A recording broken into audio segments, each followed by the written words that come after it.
Om Namo Bhagavate Vasudevaya. Om Namo Bhagavate Vasudevaya. Om Namo Bhagavate Vasudevaya. Welcome to today's reading from Brilliant as the Sun, a retelling of Srimad Bhagavatam. We started Canto 2 yesterday, Mysteries of Creation, and we just finished the introduction, and now we are going to continue with the prologue, which we started yesterday. And as we were reading the prologue, there was some appendix which came, and the appendix reading is worth reading as well. It is part of the prologue, so I'm going to read that today. This is the appendix 1 of this book. Shad Darshan.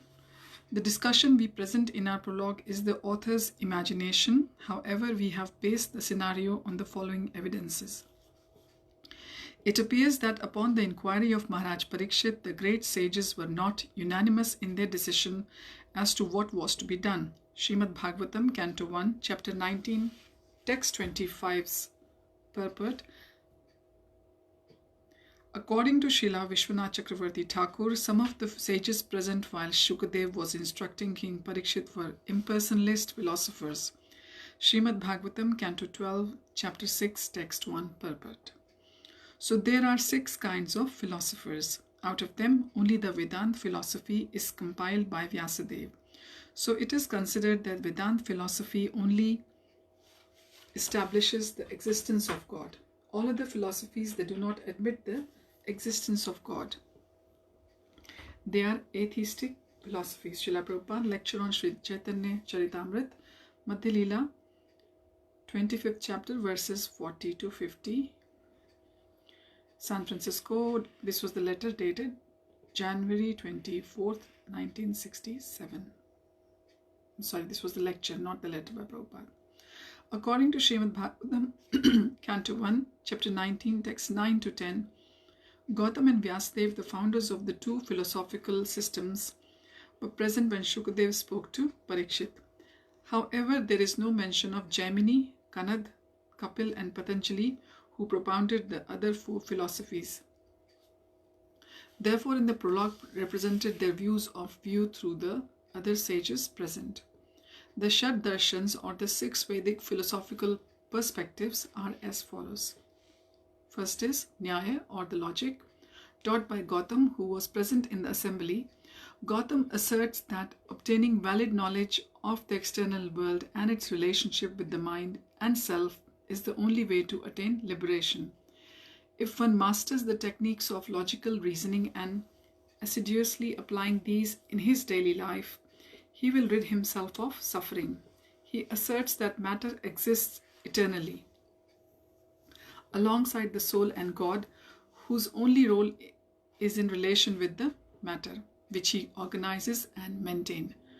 Now the second perspective, or the second darshan, is Vaisheshika, or the atomic theory. This was taught by Kanada, who is not mentioned as being present. We have Bharadwaj as his spokesman. The Vaisheshika theory is very similar to Nyaya, and only 2 minor differences. In the Nyaya school, 3 types of evidence are accepted: perception, inference, and testimony of self-realized souls. The Vaisheshikas only accept the first 2, which is the perception and the inference, claiming that testimony equates to perception. Furthermore, there are minor differences in how they categorize the matter.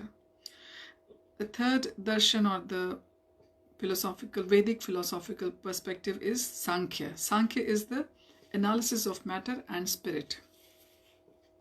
This was taught by Nirishwara Kapil, an atheist who appeared long after the divine incarnation, Lord Kapila. So don't mistake Nirishwara Kapila with Lord Kapila.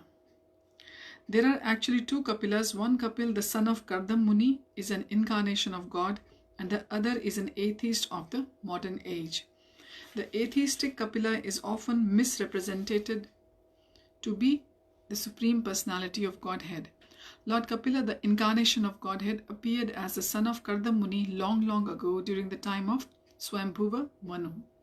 The modern age is the age of Vayavasvat Muni.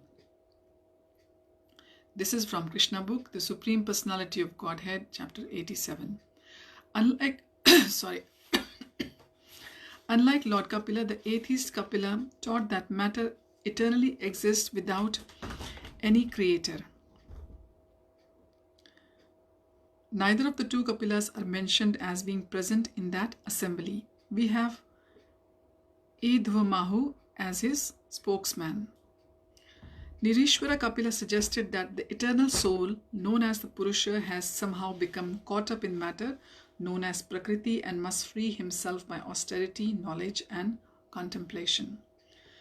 The fourth darshan, or the Vedic philosophical perspective of the six, is yoga, the discipline of self-realization, which was taught by Patanjali, who is not mentioned as being present in the assembly of the sages.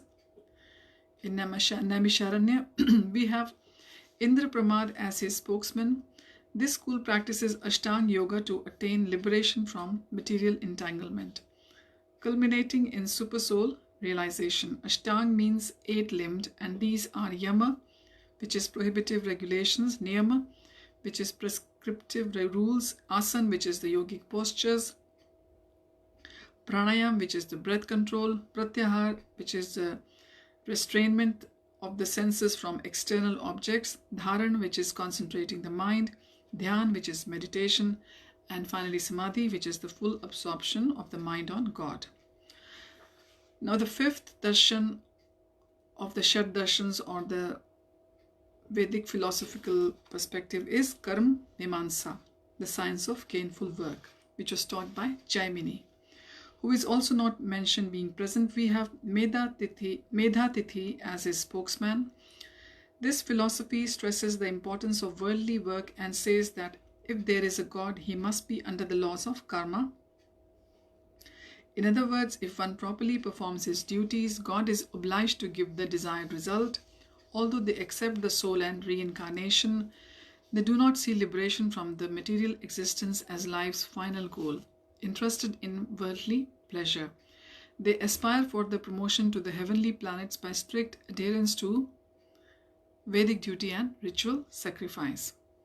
Now the sixth darshan, or the Vedic philosophical perspective, is Vedanta, that is the science of God realization, which was taught by Vyasadeva, who was present in the assembly. Vedanta, literally the end of knowledge in its pure form, as espoused by Vyasadeva in his Vedanta Sutra, also known as Brahma Sutra, establishes that Godhead exists, that devotion is the means of realizing transcendental love for Godhead, and that this love is life's final goal.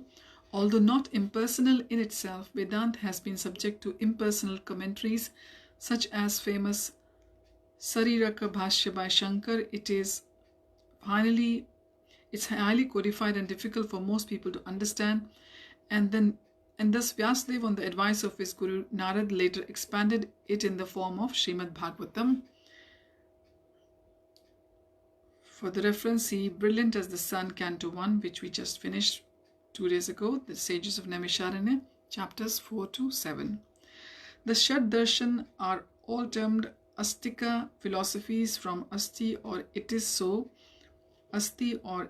because they all acknowledge the Vedas as authoritative, as opposed to the Gnostic philosophies of the Charvaks, Buddhists, and Jains. Nasti, it is not so. So Vedas are Asti, and Nastis are the philosophies of Buddhists, Jains, and the Charvaks, who reject the Vedas. So those who believe in Vedas are the as it is so, they are Astika philosophers, and the one who don't believe in the Vedas, they are known as Nastika philosophers. He explains that originally the Shad Darshans were part of a unified approach to the study of the Vedas. In Kali Yuga, however, they began to diverge. Beginning with Nyaya, each of the Shad Darshans in their own turn presents a more developed and comprehensive explanation. Sorry, my screen has gone, so just bear with me a second.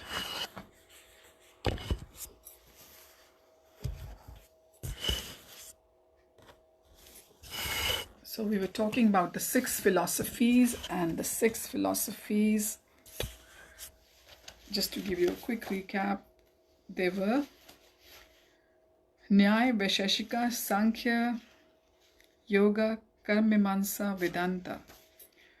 So beginning with Nyaya, each of the Shad Darshans in their own turn presents a more developed and comprehensive explanation of the aspects of Vedic knowledge. Nyaya sets up the rules of philosophical debate and identifies the basic subjects under discussion: the physical world, the soul, the God, and liberation.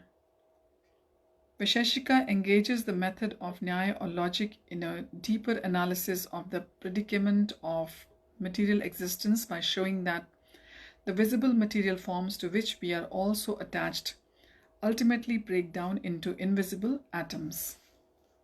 I'll repeat that the visible material forms to which we are also attached ultimately break down into invisible atoms. Sankhya develops this analytical process further to help the soul become aloof to matter. Through yoga, the soul awakens its innate spiritual vision to see itself beyond the body. Karma-mimamsa directs the soul to the goals of the Vedic ritualism. Vedanta focuses on the supreme spiritual goal taught in the Upanishads. Originally, the 6 darshans were departments of study in a unified understanding of the Veda, comparable to the faculties of a modern university. But with the onset of Kali Yuga, which is the age of quarrel, the scholars of the darshans became divided and contentious. Some even misrepresented Vedic philosophy for their own selfish ends. The 6 systems of Vedic philosophy, this was by Suhotradas Tapovanachari. Despite the contentions between them, Suhotra explains that they continue to share some similarities. Because the sages drew their arguments from the same source, which is the Vedic Shastra, their darshans share many of the same basic philosophical principles. For instance, the self is understood to be an individual, spiritual being of the nature of the eternal consciousness. The self acquires succession of physical bodies through the reincarnation under the law. The end of the suffering is the goal of the philosophy. A person who adheres to any of the 6 systems observes the same sadhana as the followers of the other systems. Sadhana consists of the basic practices of purification and self-control. That is the foundation of the Brahminical culture.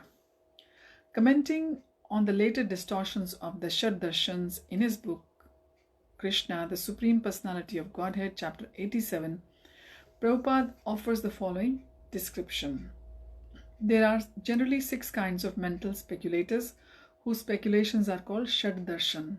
All these philosophers are impersonalists and are known as Mayavadis. That is, they don't consider Bhagwan to be a person. Every one of them has tried to establish his own opinion, although they all have later compromised and stated that all opinions lead to the same goal and that every opinion is therefore valid. According to the prayers of the personified Vedas, however, none of them are valid because their process of knowledge is created within the temporary material world. They have all missed the real point, the Supreme Personality of Godhead, or the Absolute Truth. This can be understood only by devotional service. You can also see Prabhupada's comments in Srimad Bhagavatam in Canto 1, chapter 17, verses 18 to 19, their purports, and Srimad Bhagavatam, Canto 2, chapter 8, verse 5, purport. Regarding Parikshit's question to Shukadev, Srila Prabhupada indicates how he was often asking for the benefit of others, whom we assumed would be those sages present who were adherents of the Shad Darshans. Maharaj Parikshit was already directly connected with the personal feature of the Lord Krishna, and as such he had no need to inquire from Shukadev Goswami about where and how to apply the mind in the impersonal Virat Roop of the Lord. But he inquired after a detailed description of the matter for the benefit of others who are unable to conceive of the transcendental personal feature of the Lord as the form of eternity, knowledge and bliss. This is from Srimad Bhagavatam, 2nd Canto, Chapter 1, verse 22, purport. Maharaj Parikshit inquires about this very important matter for the benefit of all classes of candidates on the path of self-realization and devotional service to the Lord. Srimad Bhagavatam, 2nd Canto, Chapter 8, verse 7, its purport. So we will continue with the prologue next time. We just finished the appendix 1, which was connected to the prologue. It was quite important, so I didn't want to skip that. So thank you for joining. Hare Tat Sat. Hare Krishna.